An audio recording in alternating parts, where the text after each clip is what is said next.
That morning was just a beautiful, serene morning. I had the windows down, thinking to myself, like literally thinking to myself, this is a beautiful morning. Life seemed, it was just great. I start to see squad cars flying by us. The squad car pulls up in front and like tapes it off real quick. I asked the police officer, like, sir, what's going on? And he's like, son, there's a shooting that happened at the temple. Police say the shooting began around 10:30 Sunday morning as many inside the Sikh temple were gathering for worship. Witnesses said the first shots came outside, inside mayhem. I felt anger, but then I felt this sense of relief that like I wasn't involved in that. I also felt this incredible sense of guilt.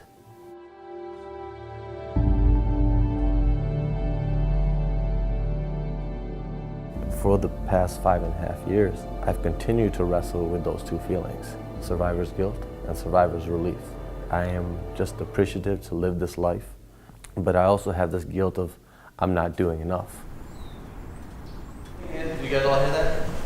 When we breathe in suffering and we breathe out healing. Serve2Unite was founded in response to the August 5th, 2012 Sikh temple shooting. It was a means for the Sikh community to transform this atrocity into something inspirational that would bring people together from that day forward.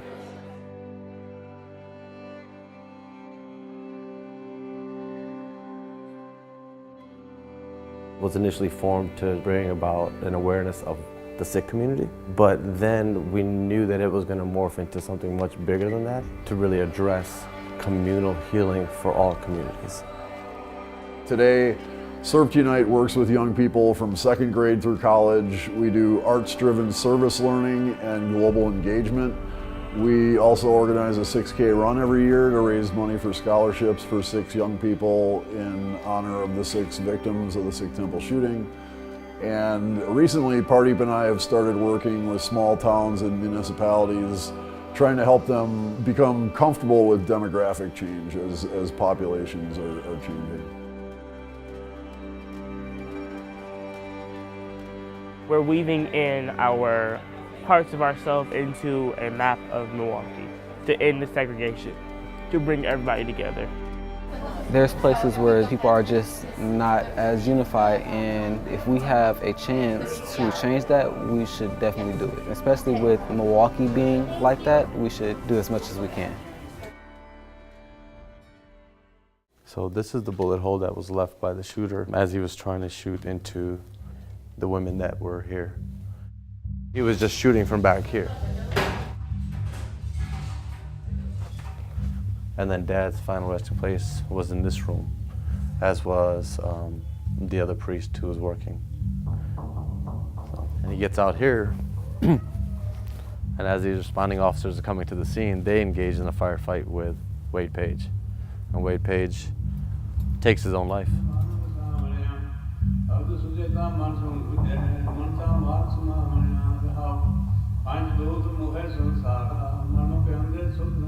The shooter killed himself.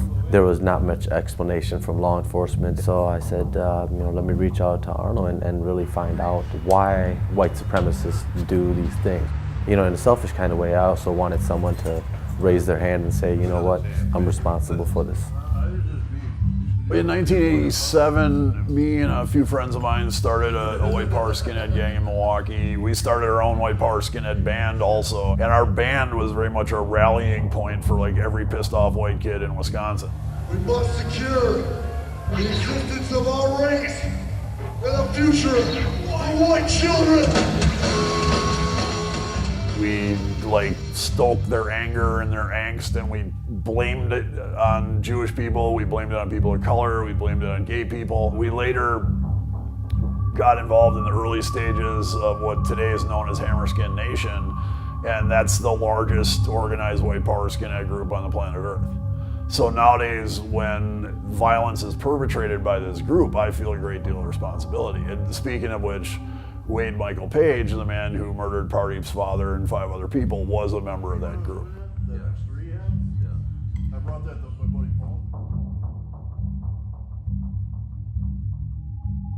Basically brought about an inner conversation where I'm saying, where do you get off thinking that you're going to go waltzing off into the sunset after all of the people you hurt? after all of the harm you've done.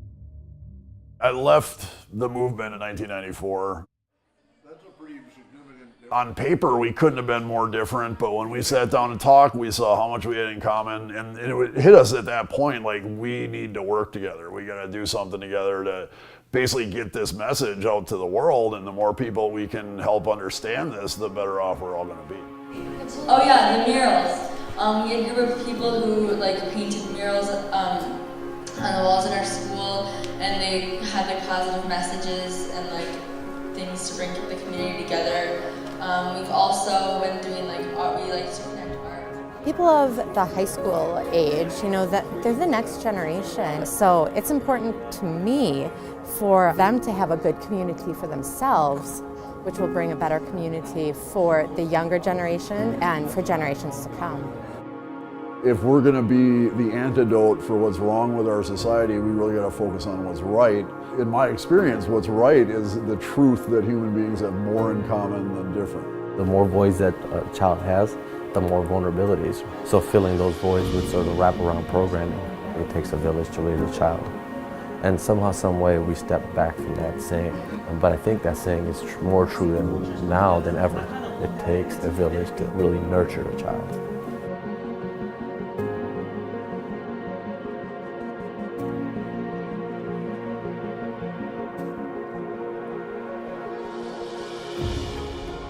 To have amazing people in my life like Pardeep Kalika, who have taught me so much and who love me and I love them. Pretty much every day I am literally in this state of joy and gratitude. That's what life's all about.